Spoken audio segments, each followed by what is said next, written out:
poin 8 nanti untuk setiap laporan per bulannya. Nah, kalau yang ini kita fokus berbicara mengenai masalah anggaran. Oke, berarti yang poin ketiga ini setiap pengeluaran anggaran dalam pembentukan dan peresmian KP2LH, Masita terpilih sebagai Ketua Umum.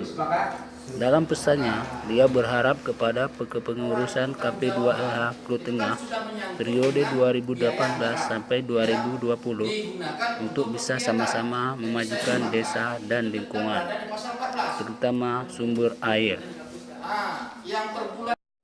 Dan saya berharap kepada teman-teman yang terpilih nanti untuk menjabat di kepengurusan periode 2018 dan sampai dengan 2020, kita bisa bekerja sama memajukan desa kita, terutama menjaga lingkungan yang fokus kepada sumber air. Ya, jadi pada program ini sekilas saya beritahukan juga ada beberapa bidang fokus kita.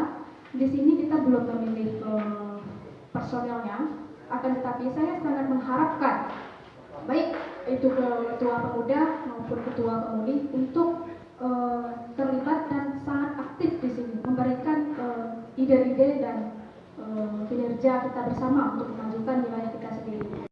Aturan-aturan berarti. Ini Aturan tentang investor tadi. Pembagian hasil bagaimana? Pembagian hasil. Tahu macam saudara Kudus nanti kan bisa. Orang pertanggungjawaban kepada pengurus harian KP2LH per kegiatan. Oke, aman. Pasal 14 ini saya pikir. Oh ya, ada penambahan.